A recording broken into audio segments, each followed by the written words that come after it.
aimed at reducing the rounds of review on building permits. I just wanted to go over some additional process improvements that we've made. So I think as we've heard from the public, each additional round of building permit review adds cost to the application and also time. And so the goal is to reduce the number of rounds of review to the extent possible. And we're hitting that goal in a variety of ways, looking at making improvements to our pre-application materials and procedures, doing a better job of citing the code and being clear about the correction comments and looking for consistency across the board in those correction comments from our staff. And also we've implemented this new procedure, which is that at the third round correction comment stage, the reviewer, and this applies to all of our divisional reviewers, our county reviewers, not just building staff, but all county divisions, that a staff person at the third round correction stage is required to meet with the applicant to go over the correction comments. And the goal there is to look for solutions, to help make sure they understand the correction comments, look for solutions, and remove roadblocks where feasible and possible. Ideally, of course, those comments would be resolved at the third round stage. However, if they get to a fourth round correction comment stage, the division manager is then required to meet with the applicant to look at removing roadblocks and look at solutions. So far, we're seeing some good success with this new process improvement. I wanted to state, though, that in addition to this new procedure, another one that we've implemented, which has really been very illuminating, is on a monthly basis, we compile Amy is compiling all of the third round correction comments, third, fourth, and beyond, and putting them in a spreadsheet, and the division manager for each section is required to review those correction comments and look for themes and look for process improvements. So do we need more training? Are applicants consistently missing the mark on an application requirement that they are not understanding, that we can go back and improve our application materials? So this process is to inform targeted process improvements moving forward. And I'll say we reviewed the June correction comments, and we have already identified a couple of areas where we can make process improvements, and we actually have 2 work programs that came out of that. So I think that, we're well on our way to getting towards the first round review, in addition to some of the other items that are in the packet. With that, I'm going to hand it off to Matt Machado, the CDI director, who's going to take a deep dive into metrics. Thank you, Jocelyn, and good morning. So key reporting and performance metrics is really central to evaluating the effectiveness of process improvement. These performance insights will be periodically shared with the board in the form of tools like this, a scorecard.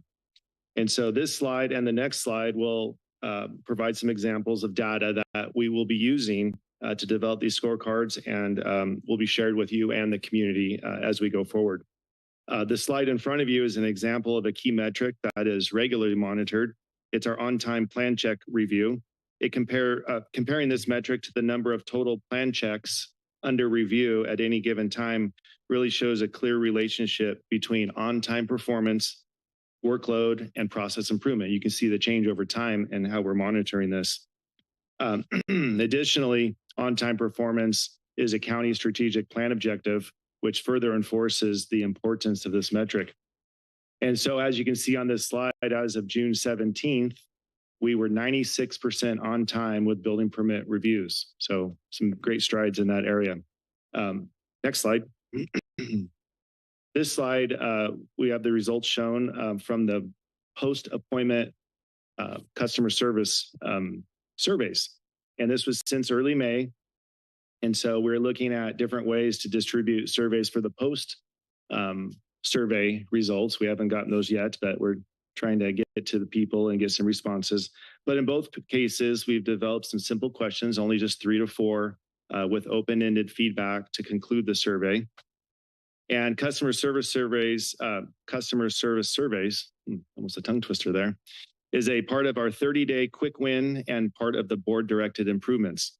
And as you can see on this slide with the word cloud, it really does express how our customers feel about our staff, helpful, knowledgeable.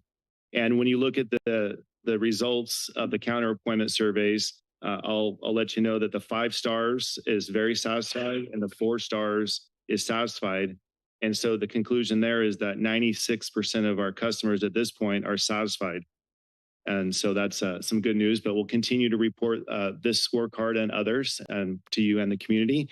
And so next we're going to look at the permit dashboard, and I'm going to turn it over to Julie.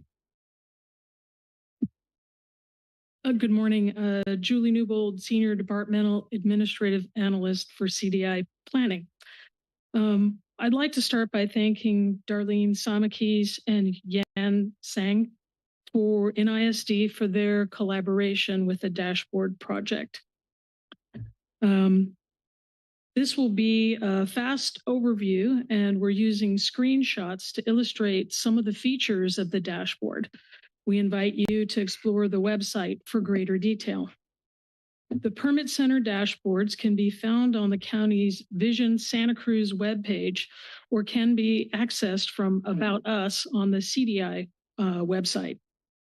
The data presented is generated from the Planning Division Permit Tracking System Infor, and the dashboards refresh Monday mornings. This is the landing page, and the visuals at the top show an overview of the Permit Center activity, including the median review time for residential building permits at 80. This does not include over-the-counter permits. The total issued permit volume, including all building permits at over 10,000. Building permit plan check staffing level at 6. And the number of building applications in review now at 468. The bottom section of the web page has cards that link to dashboards with more information about the above visuals. At the bottom, the green Share Your Feedback link includes a post-response pop-up to give quick access to the Unified Permit Center website and the appointment scheduler. Next slide, please. Clicking on the O1 card takes us to this dashboard with a 2-year history of residential permits for common project types. This shows the total permits issued at 627, the median approval days at 79 days for the county, median routings at 2, and median fees. Permits that have no reviews are not included. The review days represent the total time from initial application to permit issuance and include time when the applicant is preparing their response to county comments. The permit type selector on the left allows the user to see the data for specific residential permit types, such as accessory dwelling units or ADUs, or remodels. The graphs at the bottom are a quick way to see the approval days and permit fees for all of these residential permit types. Next slide, please. On this slide, we drill down to get a little more information on a specific permit type. There are 119 different permit types. For the purposes of these dashboards, we've created 20 permit type groups based on the general project type. Using the permit type selector, we've selected residential remodel, mostly because it has the most permits issued in the last 24 months. And the visuals at the top call out the total permits issued at 149, the median review days, which is 98 for the county, routings 3, and the fees at $9,000. The graphs in the bottom are now filtered to show the same review metrics and fees as is represented above. Next slide, please. Clicking on the O2 card takes us to this dashboard, displaying in-process applications and which agencies are reviewing those applications. This does not include permit types that have no review, such as over-the-counter permits. This reveals the workload for each reviewing agency and the specific types of applications in process now. There are approximately 471 applications routing now and are reviewed by multiple agencies depending on the location and the complexity of the project. Some agency groups have multiple types of reviews. For example, in the bottom left, you see Public Works has 739 reviews. That is because Public Works has 9 review types, including encroachment, stormwater, transportation, and various sanitation reviews. Not included in this image, at the bottom of the dashboard, you can toggle to a second page that lists the agencies and their multiple review types. As with the other dashboards, selectors are available to drill down to specific agencies and permit types. In green, at the top right, we've included a link to the Camino Guide for project planning and another link for people who want to know the status of their own submitted application. Next slide, please. Using the permit type selector, we've selected the same residential addition remodel as we viewed in the issued building permit dashboard. This shows that there are 39 addition remodel applications in process now, and that a total of 316 reviews of these applications are in process. The review agency selector drills down to the workload for each agency. Next slide, please. This is the last dashboard, and it is linked to the O3 card. This shows issued over-the-counter and easy permit information over the last 2 years. While these permits do not require routing or plan check, they do require inspections and often involve interaction with permit center staff. Using the permit type selector here, we'll drill down to specific over-the-counter permit types. It'll show the number of permits and the median permit fee. At the top in green, we've included easy permit links so the viewer can see if their project qualifies for this expedited path. The 4 dashboards work together to show the 2-year history of residential building permits, as well as what's in process now to help applicants develop a realistic timeline for their project. The links within the dashboards give quick access to further resources. There's a lot in these dashboards, and we invite you to explore further. Thank you, Julie. And I also just want to mention, we had the 3rd meeting of the stakeholder group on June 12th, and there's a summary of that in the staff memo, but we've also invited them to give us feedback on this dashboard. These are works in progress, and I just want to just applaud the work of Julie and the ISD team to really try and make this accessible. There's a lot of information here. This is the start, and we expect this to continue to evolve. So feedback is absolutely welcome. We aren't going to be changing these overnight. They are a lot of work, but we want to be able to update them and continue to make them more and more useful for the public and for anyone who's interested in our business processes. All right, we are 2/3 through. We're going to move on to the work plan. Okay, Development Services Process of Improvement Work Plan, streamline Santa Cruz County. We decided Primo Pi or DSPIW were just too much of a mouthful. So we are hoping you all will approve our rebranding and simplifying of this work as streamlined Santa Cruz County. And I'm excited to share our recommended work plan with all of you. We want to start with the why. We really need this to be a better experience for everyone. Our applicants need to have clear expectations and timelines and benchmarks and responsive service. Our staff need less rework. They need to be able to get through this more quickly, be trained, have things be straightforward. And that is going to give them clarity on their roles, what's other people's roles, and just really more time for value-added work. And of course, most importantly, our outcomes for the public. This is about more housing, more economic development, and really to try and turn the tide in the perception of this very forward-facing agency from that we heard culture of no to the culture of yes. And I've seen this team really lean into that. So this is the why. Okay, what if we don't do it? This is the cost of inefficiency. We already know. Long review cycles. We saw the new grand jury report. This just adds time and money and a poor experience to our residents' experience and really pushes us away from meeting our housing and our economic development goals. And again, that idea of so many frustrated members of the public, none of us want that. Staff doesn't want that. You don't want that. And just that then becomes something that becomes associated with us as a larger organization.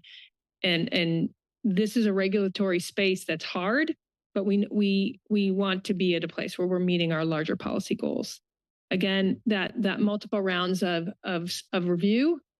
I mean, these staff are tired. I mean, they need the opportunity to do better work.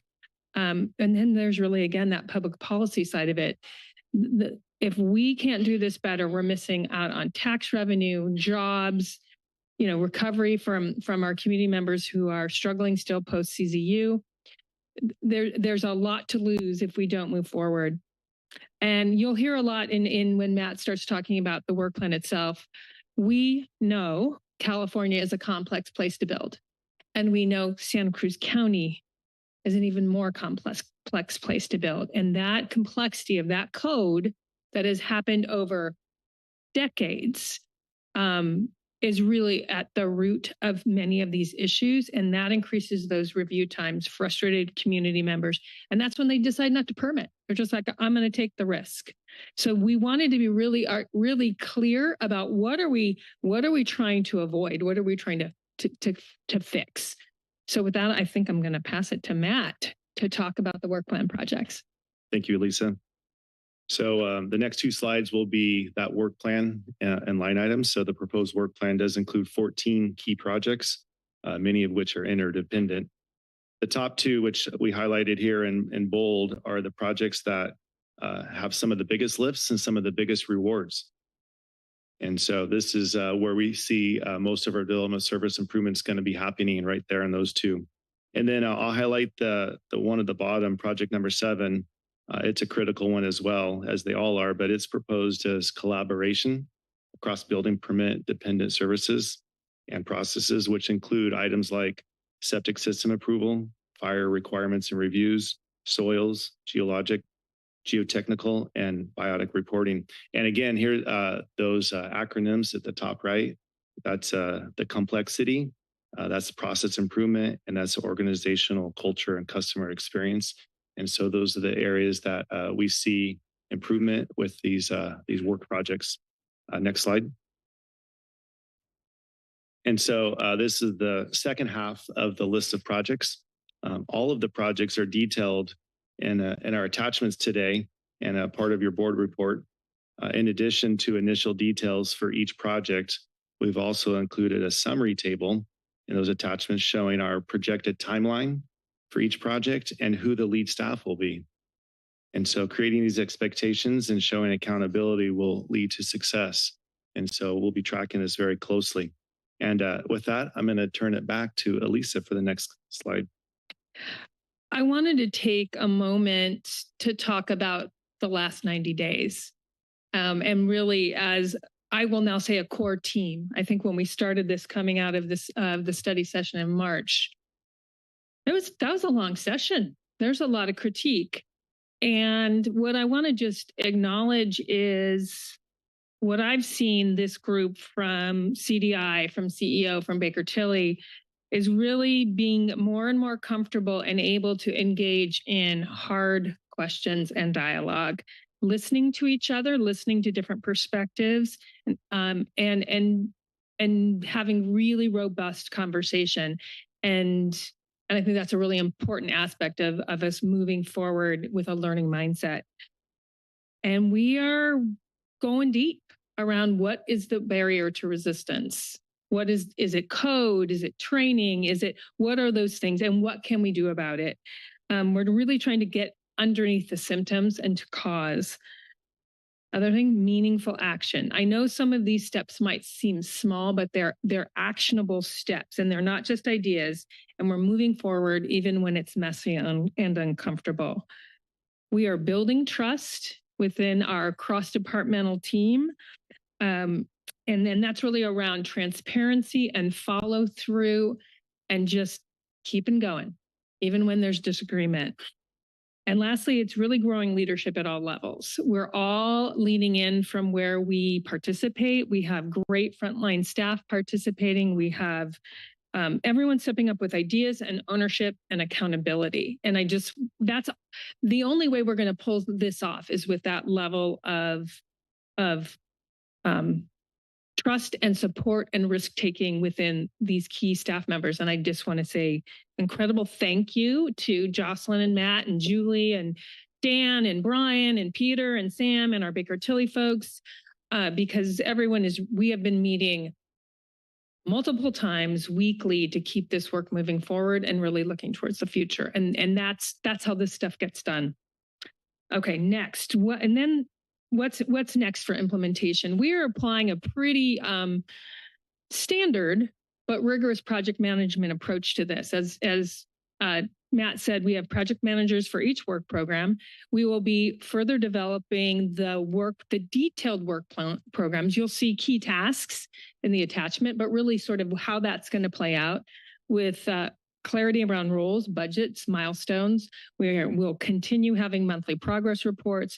We're going to expand communication and outreach to the public, to our stakeholder group, to the Planning Commission, to whoever you all think we need to be talking to. And as you saw in the dashboard and the scorecards that we're working on, we are going to be accountable. I mean, hopefully we'll have great results every month, but sometimes we might be flat. Sometimes we might go the other direction, and that's going to be the opportunity for this team to say, what is going on? What happened? And it's that kind of conversation that's going to keep us going. We are planning to come back to the board in December with a progress report and an overall progress report. And you'll notice in the work plan, there's a couple specific items we'll be coming back on earlier than that. So that's really how we're going to keep this structured and moving forward. I want to just say, I think this is a question people have been wondering. All right, how is this different? How is this time different? There's Matt and I and a handful of us here were present for Primo Pi. We started this work in 2018-19. What did we learn? How is it different? And I got to say, I think it is what I just described. It's going to be applying that much more rigorous project management framework to keep people accountable, those metrics that we had frontline staff involved in Primo Pi, but I think our move now to have more customer voice in a more systematic way is a difference than what we did in 2018. And I think the other thing is we are really pushing towards action over analysis. And even if it's small steps, because we need to demonstrate we can make change. And I'm going to pass it to Matt because he's got to talk about this too. Thank you. And so I'm going to attempt to align this effort with some other successful efforts at the county. And so, the greatest success that we've seen is when we are really pushing transparency and accountability. And so a couple of examples that come to my mind are the county's strategic plan, which included measurable objectives, which resulted in matching deliverables with expectations, and also the county's online budget, which creates extreme transparency, which builds trust and confidence between the community, your board, and staff. And so we view this effort in that same light with transparency and accountability, which we think will lead to success. I'm going to highlight the bottom bullet here, which is increased county investment, ongoing board support and engagement. And so this is really critical beyond words. And therefore, I do want to leave you with that thought as we transition to the next slide. And so this is purposely a repeat of a slide earlier. This is the why. We do see this as where we're headed. This is our goal. This is our vision, where applicants will have clear expectations, transparent timelines, responsive service, where staff will have less rework, clear roles, more time for value added work, and where our community will get more housing, economic development, and trust in government. And so we'll leave you on that. And then next slide is our recommendations. And so today we are asking your board to accept and file the report on the progress, to approve the development service process improvement work plan, and to direct staff to return on or before December 16th with a report on progress made on this work plan. And we can answer any questions that you may have.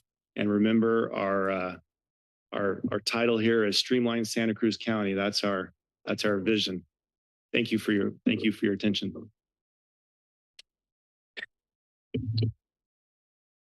Thank you for the presentation. I'd like to thank all of you guys, Lisa Benson, Assistant County Executive Officer, Matt Machado, Deputy County Executive Officer, Director of Community Development and Infrastructure, and Jocelyn Drake, Assistant Director, and Julie Newbold, Senior Department Administrative Analyst for the presentation, and for all the work that you guys have done within CDI to make this happen. I know that anytime there's change, it's difficult. And when there's change in the culture within the organization, it's always difficult and sometimes painful. But I know that everything that we're working towards, pretty much everyone from the top down will agree with. And I think that that will make it a lot much better in the long run once we accomplish the Streamline Santa Cruz County project. With that, I would like to take it out to the public to see if anyone would like to address us on this item.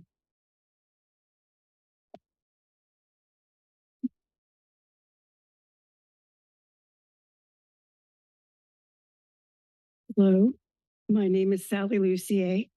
My home is on Clear Creek Road in Brookdale, which is in District 5.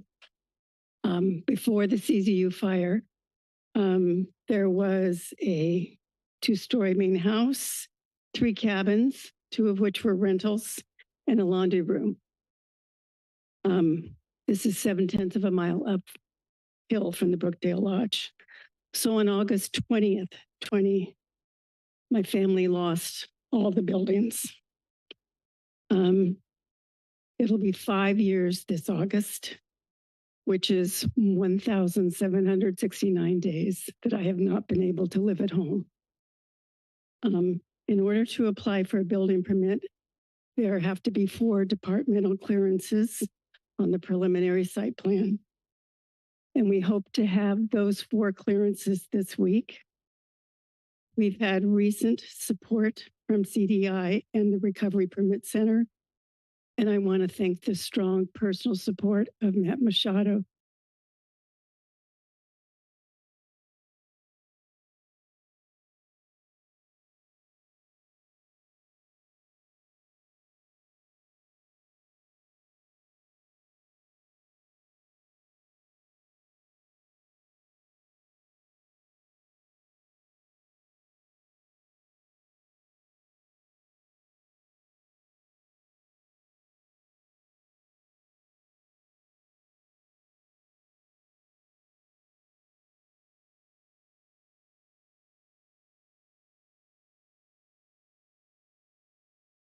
I didn't see those numbers separated out. It has been 1,769 days. Thank you very much, and thank you for your support.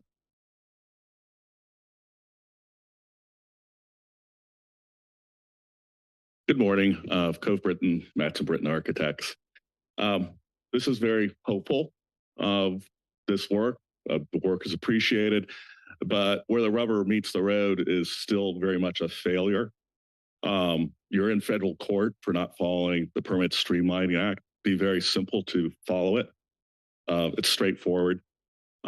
This I partly put towards legal counsel.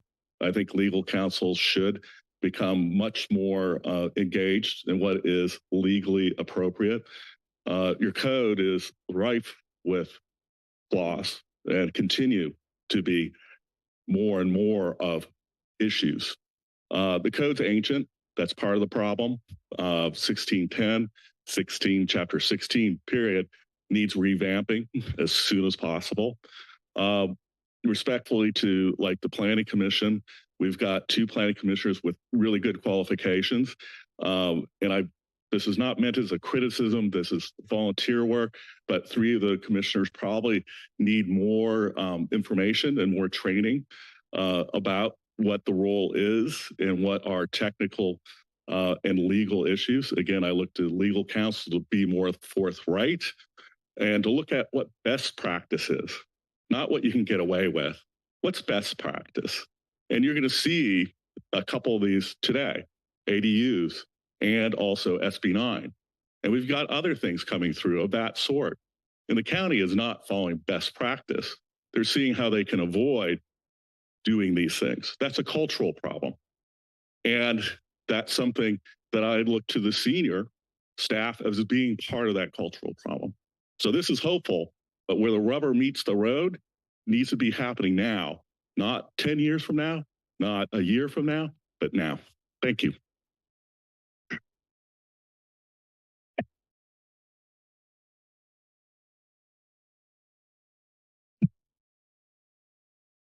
Morning. I've been a resident here for 2 years. I purchased a house in Live Oak. I'm in Mana's territory. We've met. My experience has, this sounds great. My experience has been in line with what the last speaker said. After having a near murder incident outside my bedroom window on a Saturday night, I came into the planning office with a scheduled appointment, which took 2 weeks to get, to ask about a permit to put up an 8-foot fence on the side of my property. The code is 6. I was told that the county doesn't want to grant permits. I asked for a piece of scrap paper. The guy wouldn't give it to me. I was just in the recorder's office. They have scrap paper available for everybody. There's a cultural difference in different parts of the government here. Manu and I have talked about this problem. As long as you have people like the district's attorney looking at his phone during these public meetings, 6th highest paid executive in the county, I don't think the county's taking this stuff seriously. The old timers in the neighborhood tell me not to trust the county. It's a vindictive group of people, in particular the planning department. These problems run deep and it's intractable. And for a public that has been told, we just had robust public comment on the rezoning problem, which, if anything, was robust is not an appropriate word to use with what happened in disclosing the plans for the big rezoning. I, as a property owner with less than 0.4 acres of land, have no choice. And there's going to be 11 3-story buildings within 300 feet of my house within a few years, right? This is a complete failure on the part of leadership in the county to dictate what needs to happen and to make sure that culturally the organizations follow. There's an intractable problem in this county. I come from a different county where none of these things happened. There's an intractable problem in this county that's a legacy of history that needs to be cleaned up. Thank you. Is there anyone online? Yes, Chair. Tim, your microphone's now available. Hello, thank you so much. Well, it's interesting hearing these comments. These sorts of things are happening in other states too, just so you know. So I've experienced these things in multiple counties. So I'm not sure how to go about this, but for me, being always a high altitude resident, you know, it's thorny development on my property. So, you know, process wise, folks should also look at that in terms of folks that are in unincorporated areas, that are lands that are sensitive and a little bit challenging to develop, and where it impacts people downstream. So, you know, anytime I have work done on any of my homes, I explain to contractors that I have a very short building season and folks need to know what they're doing, including permitting offices. And everyone needs to be swift. So once I tear something down, whatever it is, whether it's unpermitted or permitted, because the land is disturbed, things need to be built quickly and land needs to be covered up immediately. So this way it protects everybody downstream and it also protects my investments. Another angle is fire insurance and elder care. So that also caused me to put off development on my property because, I have all these legal issues being hurled at me. And then you have fire insurance. And I'm kind of thinking, well, I'll just fix and maintain my property more and keep all my money in the bank in case the place burns down or I get ripped off by state or county government or whatever is going on or insurance companies. At least I have money and I have power to fix things in the future. So there's a lot of little angles here that I think that people need to be thinking about. Anyways, thank you so much. You take it easy. Mondo, your microphone's now available. Okay, I'm speaking, so hopefully that this board can not make the same mistakes as the previous boards. 5 years ago, I approached the board, and Carlos is the only person still in the room. And I said, if we do not allow local small mom and pop builders to build like ADUs or lot splits, et cetera, not only will we not build enough housing for the future, but what's even worse is we won't even be able to maintain what we already have. And unfortunately, 5 years later in a fire, that proved devastatingly correct. Now, we're going to be talking about SB 9 coming up here, and that's a bill that a bunch of us worked together at the state level that would allow housing to be split in half and 4 units to be built on each one. At $1.3 million a lot, you think that these projects will be popping up everywhere, but they're not. And the reason is we have so many restrictive barriers to building costs all up and down the pipeline that nobody wants to do it. And this bill passed 3, 4, 5 years ago. And so it's an honest question for you, Matt Machado. This bill's been on the book for 3 years. How many SB 9 units or lot splits have been done using this? And the answer is going to be very, very few. I'd like to know what the exact number is. But my critique to your board is we now have a scenario where if you want to add a bedroom or a bathroom, it costs $150,000 to upgrade your septic system. And that sort of barrier is in every stretch of our building process. And frankly, it doesn't, that cost is so prohibitive, the fact that we're looking to start changing some faces if we can't fix this problem. Thank you, guys. I see no further speakers online, Chair. Thank you. With that, I'll bring you back to the board for any comments. Supervisor Cummings. First, I just want to start by saying great work.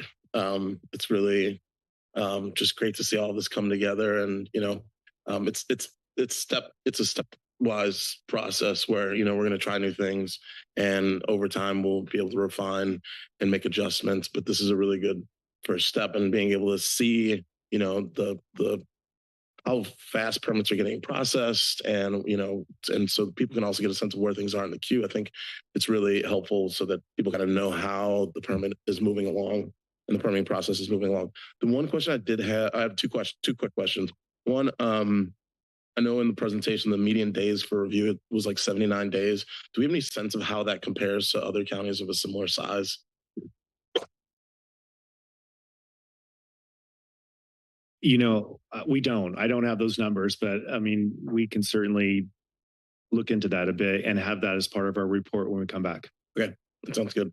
And then the last question I have is just, I'm curious how environmental health kind of fits into this as well, because in terms of them needing to go out and do with the soil testing or what have you, I'm just wondering how that's being incorporated into this, because I know that for the folks who are rebuilding after the CZU fires, getting environmental health to come out was actually one of the bigger barriers that they encountered.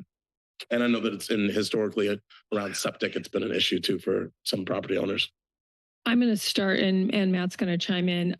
Our project 7 is where we're looking at that cross-agency, cross-departmental work. We did reference in the memo sort of the on-the-ground work in terms of staff capacity and some data management system work that environmental health already has underway. I know our colleagues in environmental health are listening right now. We've met with them.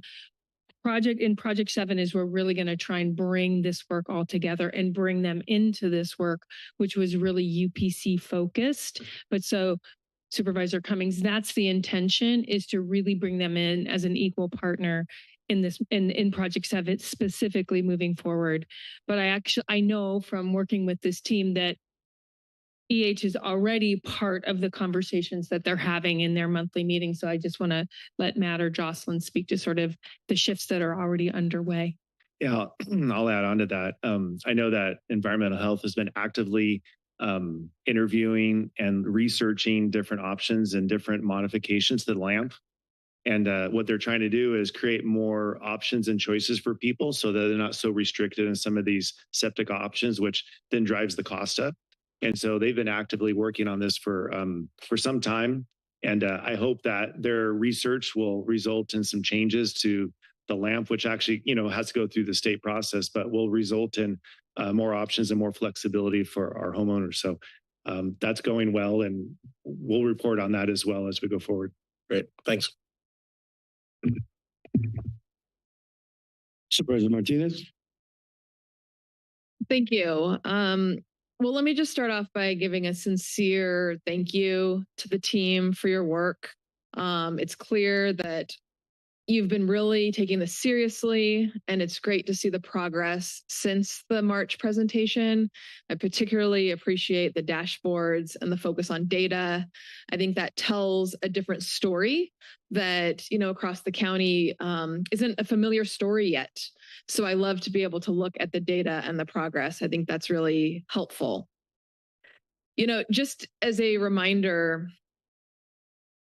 this challenge that our county faces related to permitting and the planning department is something that we all agree with.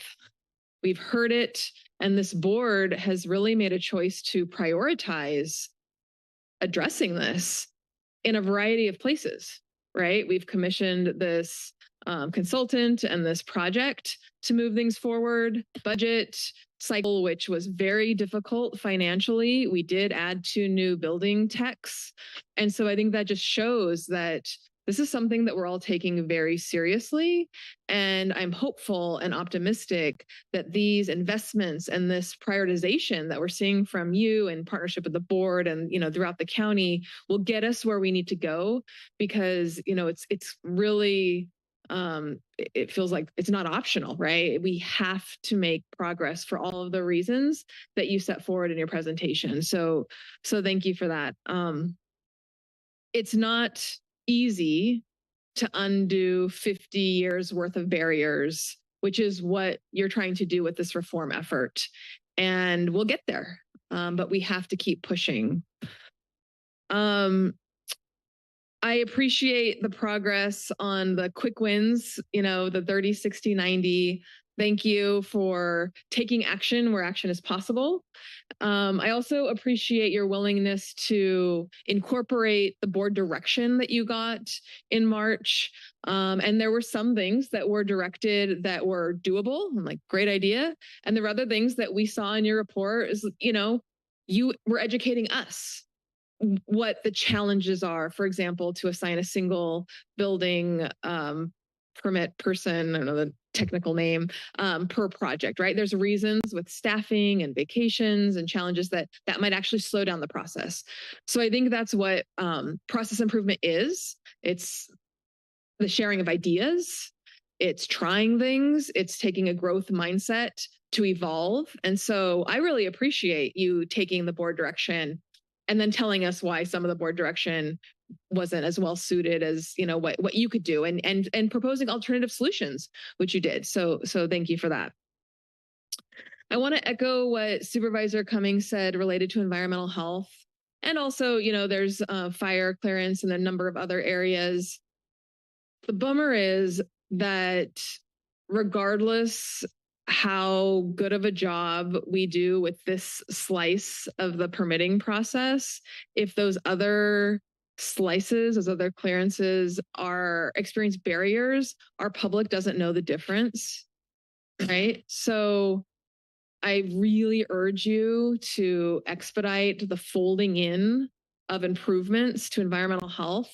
I want to see them here. I want to see them at the table, because you guys could do a stellar job. And then if there's a barrier with septics or something related to environmental health, you guys are going to get blamed and the county's going to get blamed, and it really won't help us meet our goals. So I feel like that's really important. I have a few questions. One, I do want to go back to the March presentation. And I asked for the additional direction to really fold the CZU rebuilding process into this effort and to present recommendations.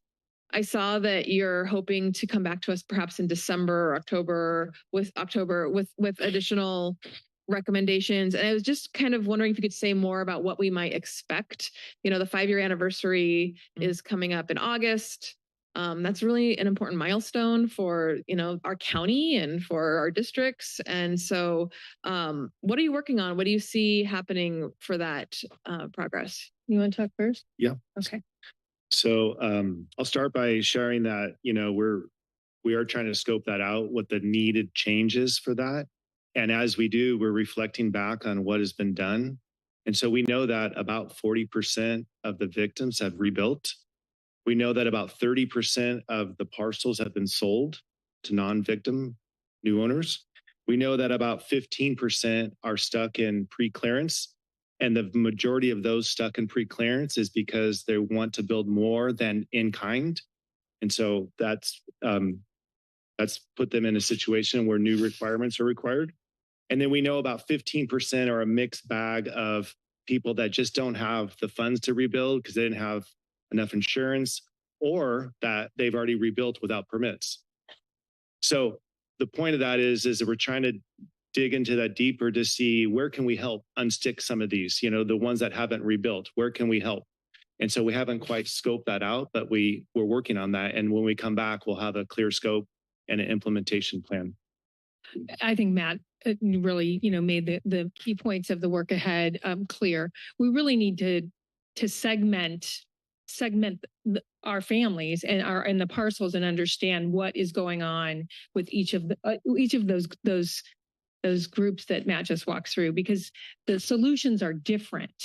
And I just want to say, we've stressed the challenge of our existing code. And what I appreciate in the team is they're going to try and do what they can within the discretion and authority that they have. But I anticipate what we will be coming back to in October is, this is what we can do within the discretion of the code. And we want to make sure y'all are okay with that. We did some of that when we did CZU recovery around geological hazards and stuff. We did some of that work before. But we're also going to come forward and say, this is how it's written. And so that's where, as Matt said, when we were talking about sort of what's different, to really solve some of these issues, you all are going to be provided the opportunity to make some changes, and not everyone's going to be happy with those changes. So we do anticipate, our intention is to come back in October, building on what Matt just said. What can we do? What can we not do? And I think the other thing that I just want to stress with that is, in some conversations with Supervisor Martinez, we also want to take the opportunity to go, what actually worked, right? We do know we have folks with complex geology. How did they make it through? And then you are going to have that interesting opportunity where this is not rebuilding in kind. This is a different build. And right now that we've had a different standard for that, they have to go through sort of the regular traditional process. And that is a decision that the board in 2020 made. So we will come back with a hearty policy conversation for you all in October. I appreciate that.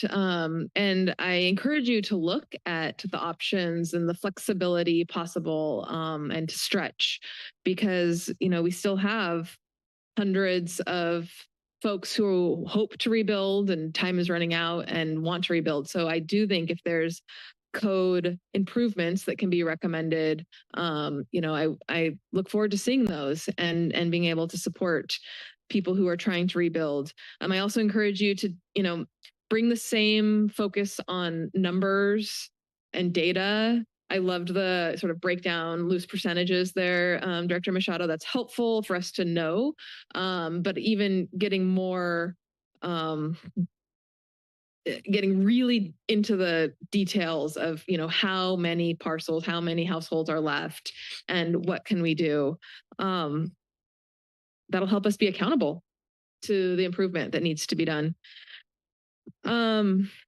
Building off of that, on the work plan, project number 14, it's also related to CZ building.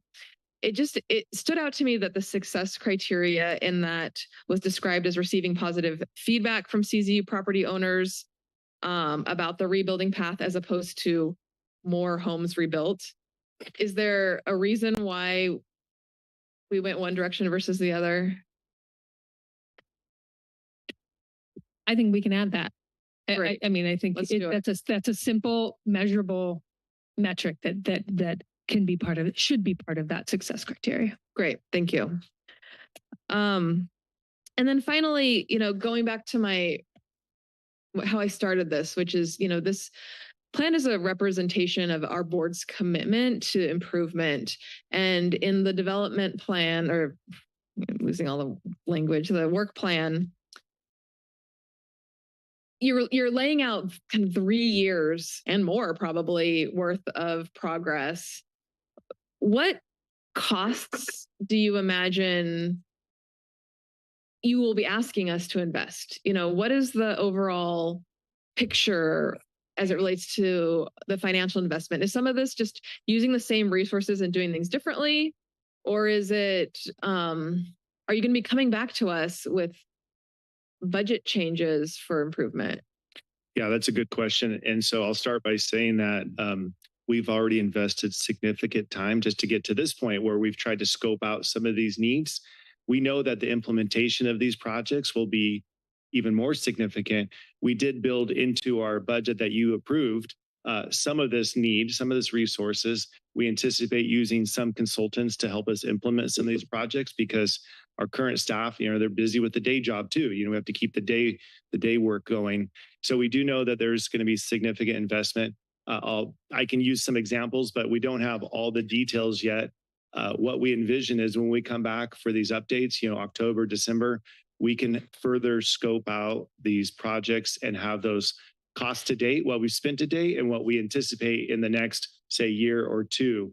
But I will say that some of these are very significant, like the code update. We heard that today, from ourselves and from others that is a significant effort. And we know that will have large costs that will have to be borne in future budgets. I'm going to speak to that a little bit as well. As Matt said, and as we highlight in the memo, for the 2 top priorities around code modernization and technology integration, though we know those will be costly, and we don't have those dollars completely. We mostly don't have those dollars. So that needs to be part of what we report back on. We know for a homegrown mission integration technology project, just sort of the first blush ISD related cost was, over $200,000. Now in technology land, that's not a lot of money, but we also know we want to make sure we're really clearly evaluating the alternatives to build the platform of the future, not just improve the one we have. So those are some things that we'll be bringing back to you. And as Matt said, we will do a better job. I have to say, I have not been tracking my time specifically to this project, but it is meaning your staff is prioritizing this over other things because that's what you've directed us to do. And but this will be a significant investment for this county to make the changes that you're asking be made. Thank you for that. And I appreciate the transparency and the information. as I shared, the board has really stated that this is a priority because, it's this 50-year breakdown of progress. And, I want to, for the public, put it in the context that there are a lot of challenges that the county is facing related to health and human services, public safety, roads. There are so many trade-offs. And so I appreciate you bringing forward kind of the costs and the realistic restraints that we might have related to the full implementation of the work plan, so that way we can have a dialogue and a conversation about where to prioritize our finite resources. So thank you very much. Supervisor Koenig. Thank you, Chair. Thank you to the whole CDI team. I know you guys have been working really hard. The effort here is tangible. And I will say, it does seem like there's been a cultural shift. And it's a tectonic shift, right? Just the fact that we're here talking about customer satisfaction is a great step in the right direction. I mean, and a lot of it is very positive, right? And so I think it's clear this is not something to be afraid of. It's not a change to be afraid of. It's something that we should keep leaning into. Thank you, Julie, for the updated dashboard. I think that's also really fantastic. I mean, this is, I think, exactly the data that I would want to see as an applicant, right? How long is this project going to take and how much is it going to cost me? That's really great information to have on hand when you're going into it. And just a couple of questions actually on both of those things. So on the dashboard, well, on everything, it feels like we're moving in the right direction. I wish I could say definitively that we are, but like the dashboard, I don't see any change over time, right? So like, it'd be great to see, well, how are we doing now 90 days later compared to before this effort, right? Or how are we going to be doing 30 days from now or 60 days from now? And I think, that feedback will be helpful, not only for the board, but for those of you working on this every day. So some time element to see, permits issued over time, median approval days over time for the different permits, I think is essential to add to this. Another thing while we're on data is, I think that the three kind of best practice data points to measure are, I mean, we've got a couple of them here, right? Median number of routings, total permits issued, we're doing those. But one I'm not seeing is the percent of applications that are submitted complete, if it's possible to measure that. Because I know next phase of this effort is really to, again, try to simplify the process and remove barriers in the application phase. And we'll kind of know if that's successful if we're seeing more applications being submitted complete.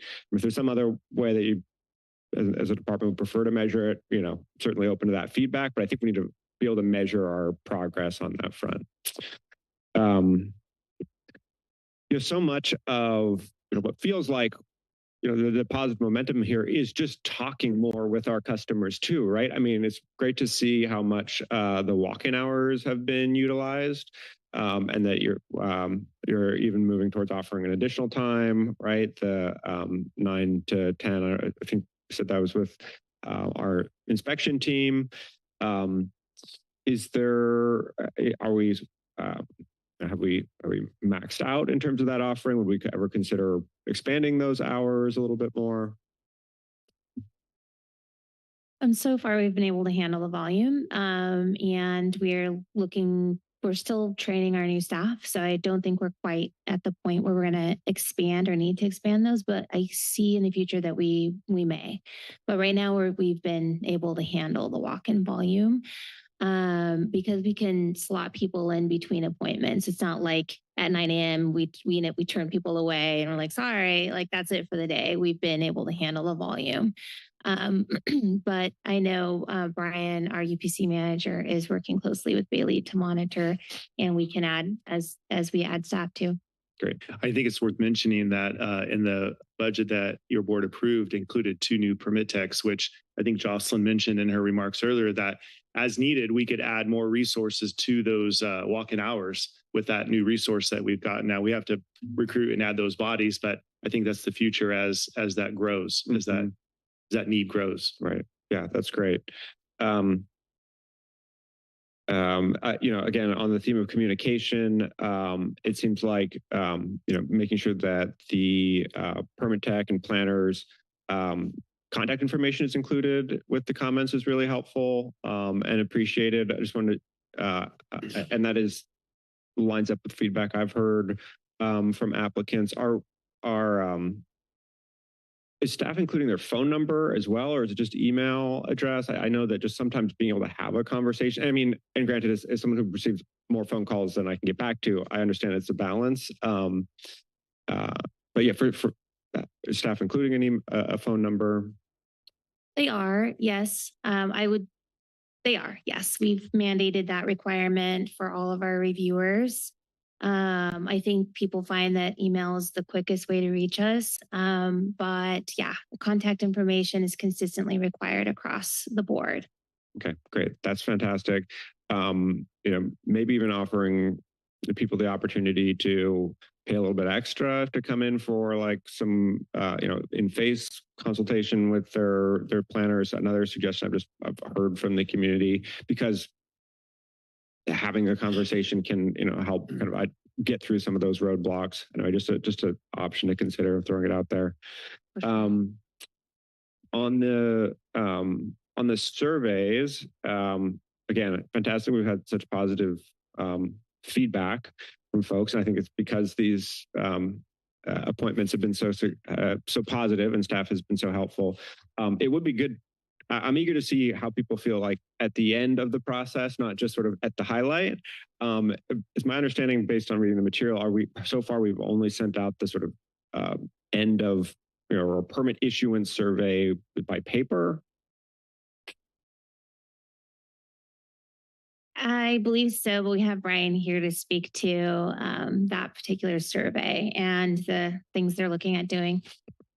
Hi, everybody. Yes, the post-permit approval letter includes a QR link and a direct link to the website where they can do the permit approval response. We're looking at, right now, we haven't gotten much success in that. So now we're looking at maybe emailing that as an option. We're also looking at possibly integrating that into ePlan so that the account holder gets that immediately when they get their permit card and their downloaded documents as well. Okay, great. Yeah, it would be good to move forward with those steps. I think that, it's hard to interact with paper. I'm glad that a QR code has been included. That's, a good step, but yeah, we've already identified the issue there and we're looking at other options. So. Okay, great. I'm happy to hear it.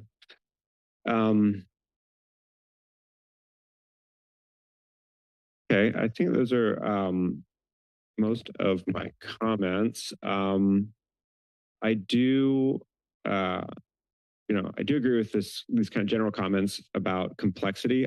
Even in the ADU item that we'll hear later today, it's compared to many of the different code sections, like relatively easier, and yet you still just have subsection after subsection, and then all these layers of state agencies providing their input, multiple, and it's no wonder why it's so complex and so expensive to build in our state. And so I am eager to see sooner rather than later any suggestions that staff has on code updates that could help begin to unwind some of this. One last comment, and then I'll hand it over. I do really appreciate we did go in and look at the comments that staff are leaving, and really appreciate to see that they are in fact being cited in code pretty much very consistently in the planning division. And actually the only opportunity we saw for improvement was in other divisions, environmental planning, environmental health. Public works is a little bit more of a gray area. There's not always things that are necessarily in county code. But I think just making sure that there's an understanding that that directive applies to everyone, not just the planning division, and that all divisions are held to the same standards. But really want to applaud the planning division for doing that. I think it's really helpful. Thanks. Thank you, Supervisor DeSerpo. Thank you. So I agree with much of what my colleagues have said, so I won't belabor those points. Thank you to staff for embracing what is long overdue in terms of changing to help our community get more done and have better satisfaction doing it. Is there anybody here today from Baker Tilly? Yes, we have Al Zelenka, who's our resident community development expert. That's great. Al, can you step up to the podium if you would? I just have a question for Al real quick. Is it Alan or Al? It's Al Zelenka. Hi. Yeah, Thanks for being here Supervisor. today.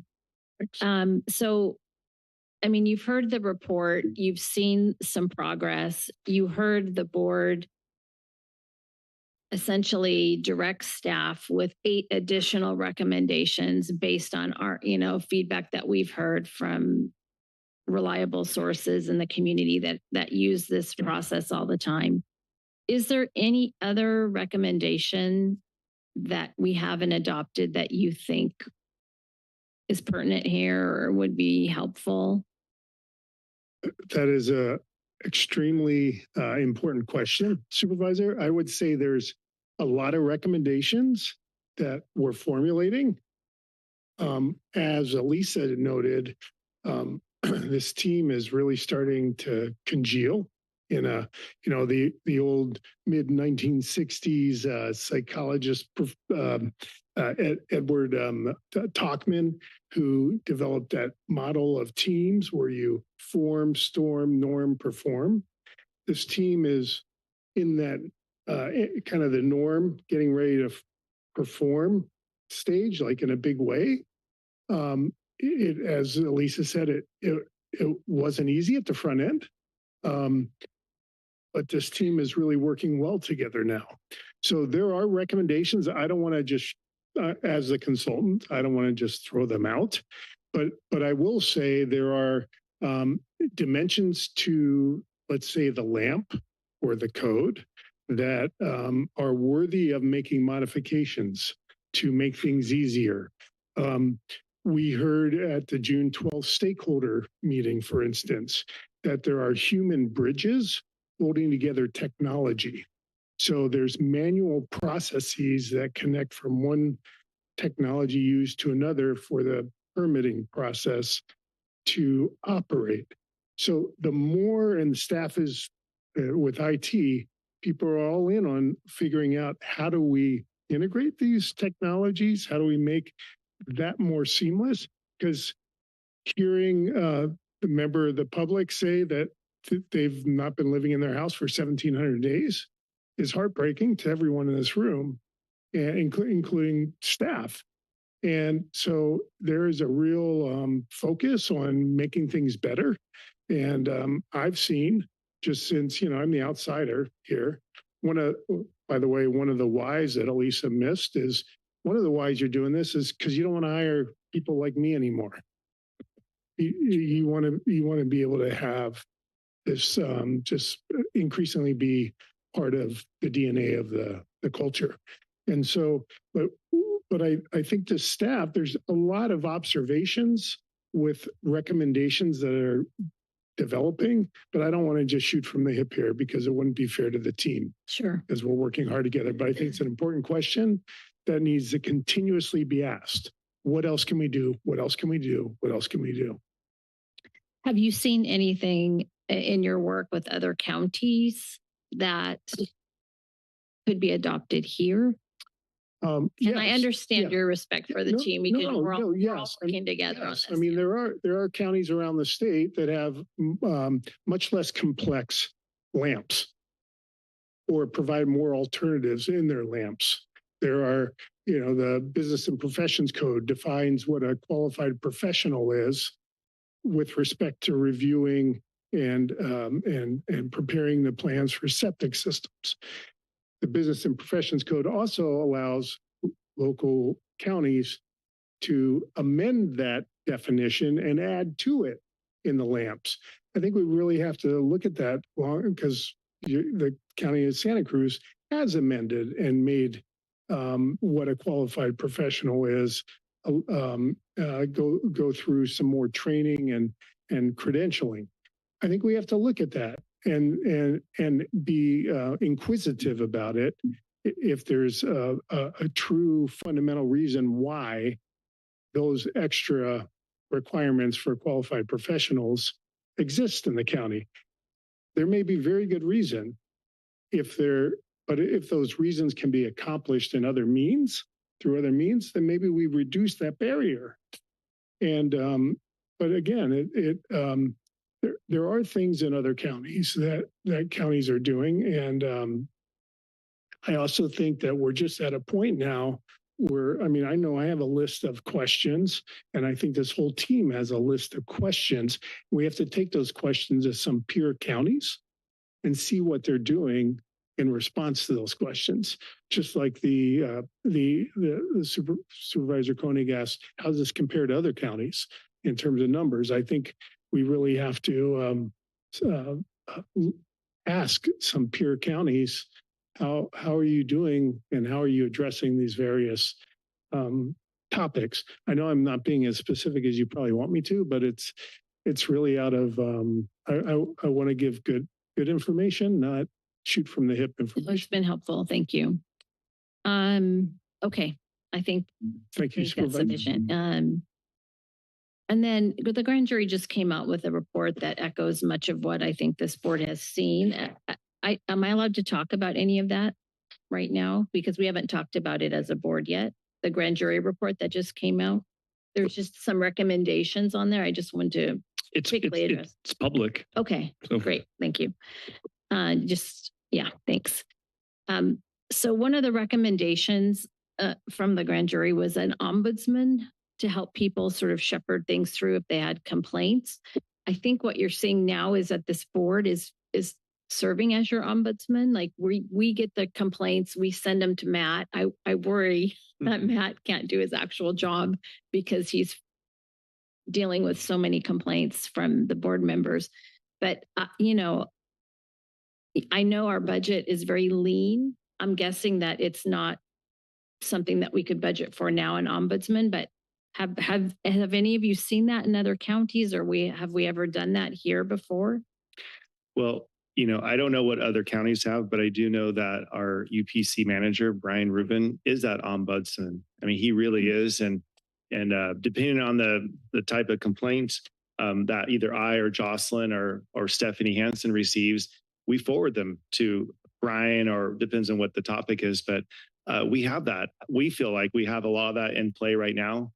I think the grand jury report commented that it's too big a job for, say, the UPC manager to do their day job and the ombudsman, but I don't know that we've seen that. And now that we have more full staff, there was a time where we didn't have a chief building official. There was a time we didn't have a front counter supervisor. So then Brian was way too thin. Jocelyn was spread too thin. But now that we've staffed those positions, we feel like we are probably in a good position to provide that service at a greater depth. That's great. And do you feel like overall you have enough staff in the department to meet all the needs at this point? I think the addition of the 2 permit techs is a great add. Okay. And I think as we implement these work plan projects, we'll know if it'll lead to more staff needs. But today I would say no. But I do know that one of the greatest needs that everybody has is more communication, and I'll say like more hand holding. And we don't know the extent of that yet with these process improvements. I could see in the future where that hand holding could get to a next level where we may need more staff. A great example was our 4-leaf contract. And we know what kind of hand holding they did, and it was fabulous, but it was at a cost. And so I think I've shared those numbers in the past. We're not there yet. We think we're absolutely where we need to be today as we kick off these projects. And maybe with technology, we can streamline, and with process improvement, we can streamline where our existing staff will transition into these different functions without needing more staff. So that really is our hope, that these other improvements with technology and process will help support the existing staff. Thank you. Can I add one more? Yeah. I take your question around the need for ombudsman as really an invitation as we develop these scorecards. Like, what would we be tracking to understand whether we have sufficient capacity or not? So I don't know what that looks like, but that's what that sort of prompted for me that the team can talk about, okay, how would we know? So let us think about it and about how can we actually measure something that is an indicator of whether how we're resolving these things in a timely way, or just the complaints going down. That would be a great one. Thank you very much. And thank you to staff. I really appreciate it. Thank you. I appreciate all the work as well. I do like all the graphs, the visual graphs, the dashboards, the quick wins visuals. It'd be good to see if we can also add things like, I know one of the callers mentioned ADUs that got done in this dashboard, subdivisions, permits processed and completed, like Supervisor Koenig was saying. Another great one would be probably every 6 months for 5 years to see how, sort of like a barometer update on our arena numbers, see how we're completing those every 6 months, every year, to see how we're doing on that, just to kind of make it as more like a goals oriented, like a carrot, right? But yeah, I think those kinds of things are really great that you guys are providing today. And I think there's more opportunities with that. 2 quick questions. I remember before hearing that there's going to be a South County permitting office in the future. Is that going to happen in the near future? When we did the remodel at 500 West Ridge, we did build into a flexible counter space that we could transition and provide certain services. We started to talk about that now that 500 West Ridge is in full effect and being used. And so we're starting those conversations if we can have the space there, if we can put enough staff there to manage it. It's a conversation. So it's an active conversation, and we can add that into our reports as we go forward. Definitely. And the other question is, Supervisor DeSerpa was saying that we kind of serve as this ombudsman where we get the emails, we get the people in our offices. And I was wondering, with this new software that is going to be purchased, are we going to be able, as our supervisors' offices, to be able to look into these cases and see exactly where the bottleneck is from our office? Yeah, that's a good question. The software, the technology that we're really looking into is really to join our existing tools together. Today, we have great tools, but they act very independently. And so when we're trying to use them together, there's a lot of physical, copy and paste or connectivity, and that's inefficient. And so the technology we're talking about is really to join those existing systems together. I would say that in order, like even today, if you want to check status of anything, you actually have that capability today. And I think what we can do is we can coordinate with your office and show you how to get to those permit statuses and understand where applicants are stuck. So we can do that, or so we'll know what office to call or what person. Sure, to get an update from that. Yes, like on those based on the software, the lookup, the search, we're able to find out, like you said, where it's at in the process and who to call. I think yes. But what I would say, you can see who's reviewing what today on the GIS. Actually, you can look and say, public works drainage is complete, zoning is complete, and maybe it's under building review. And you can say, oh, so they're not stuck, but they're at the building review comment point. And so with that knowledge, we do know who to call. And that's where we probably need to communicate and coordinate. And then we could, inform you on who to call, or, that most of it actually would probably go through Brian, to be honest. Okay. And so he carries quite a load. I'm not trying to throw him out there because I don't want him to get completely inundated. But the truth of it is he manages all of these types of issues, and he is very quick and efficient about figuring out where a project is and providing a status. And we've done that amongst ourselves here, where we email back and say, well, the status of the project is here. But we can do more of that if you would like. Okay. Well, that concludes my comments. For the sake of time, with that, I'll bring it back to the board to entertain a motion. I'll move the recommended actions. Second. We have a motion from Supervisor Cummings and a second from Hernandez.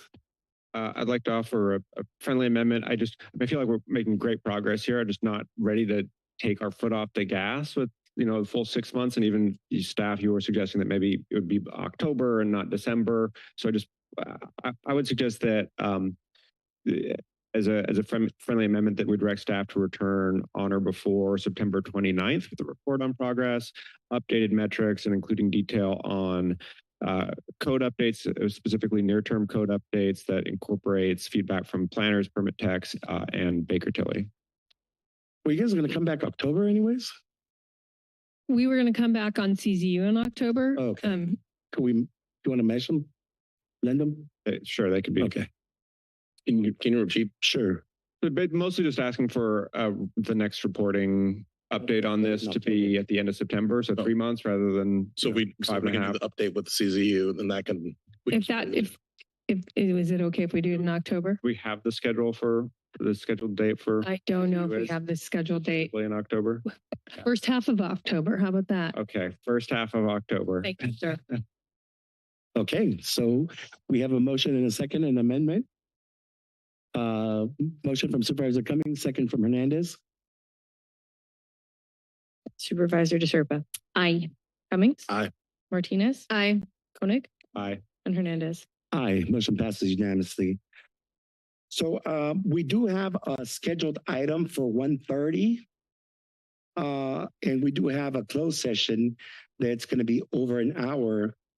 And I just want to remind our board that we have not even completely finished consent agenda yet. Can we finish item 6.3 in less than 2 minutes? Supervisor Martinez? It's me. He pulled it. Let's see what he's got for us. Supervisor Serpa? Okay, let's do it. All right. So item number 39, have a paper, was accept notice and consider the Women's Commission's recommended convention on the elimination of all forms of discrimination against women.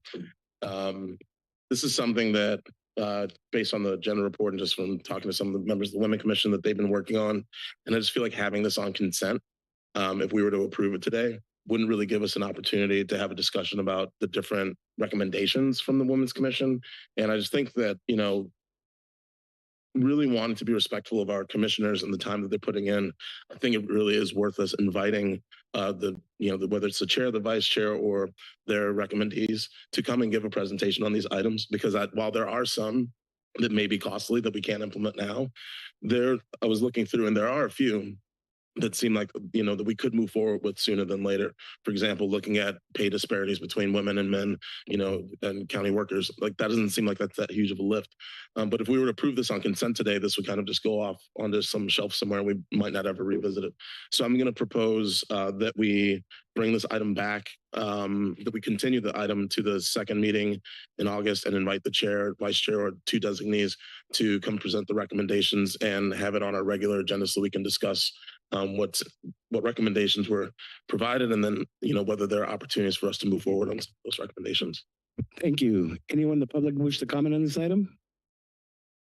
Anyone online? I see no speakers online, Chair. I'll bring it back to the board. So I'll move we continue this item to the second meeting in August and invite the chair and vice chair or 2 designees to present the recommendations to the board as a regularly scheduled agenda item. Second. We have a motion for Supervisor Cummings and a second from Hernandez. Can we take roll call vote? Supervisor Koenig. Aye. Martinez. Aye. Cummings. Aye. DeSerpa. Aye. And Hernandez. Aye. Motion passes unanimously. Sorry about that. I just really wanted to make sure we get at a consent agenda before 2 o'clock. We do have a regularly scheduled item at 1:45. We'll come back at this 1:30. Sorry, 1:30, not 1:35. 1:30, and we'll go into closed session now. Is there anything to report on closed session? No. Thank you.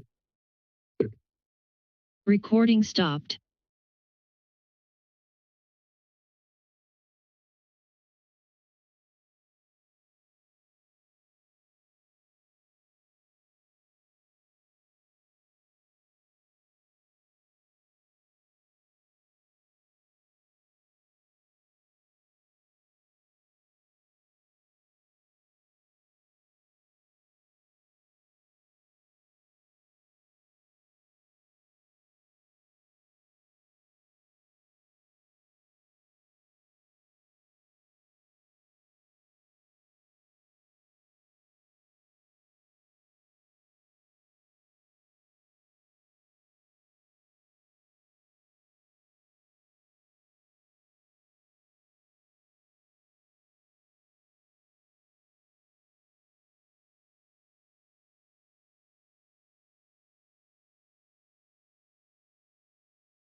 Good afternoon. For those of you joining us online, we'll be preparing to resume the meeting shortly. Thank you.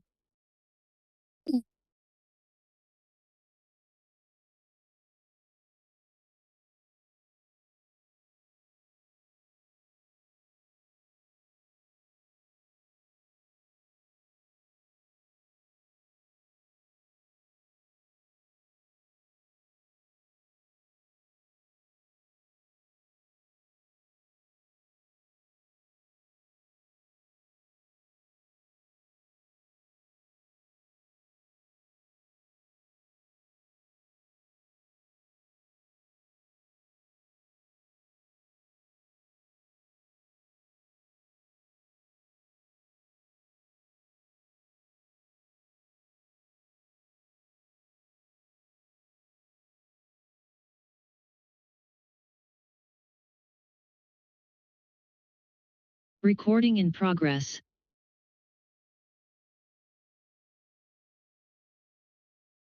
I think we'll begin right now. We have quorum. Thank you for being here for the scheduled item for 1:30. Next on the item, agenda number 13, considering authorize the issuance of a proclamation honoring Chief Probation Officer Fernando Giraldo on his retirement, to be signed by all members of the board. Where's the? I'll begin by reading the proclamation. They put the writing really small. I have to put on my glasses here. So much information.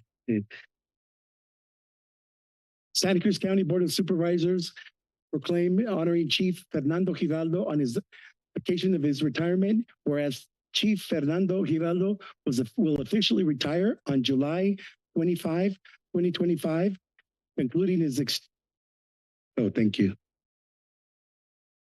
Much needed coffee. County Board of Supervisors, County Administrative Office, and presiding judge of Superior Court entrusted Chief Giraldo to oversee and modernize the county's probation department, supervision practices, initiatives, and to lead a multidisciplinary team of dedicated staff.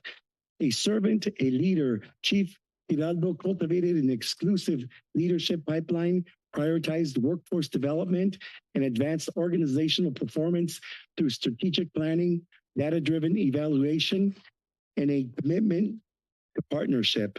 Under Chief Giraldo's stewardship, Santa Cruz County became one of the first sites in California to implement the blueprint for shared safety, placing crime survivors, healing, and prevention at the center of justice strategies, while also launching a $2 million racial equity-focused community grant-making process and increasing support for culturally responsive nonprofit partners.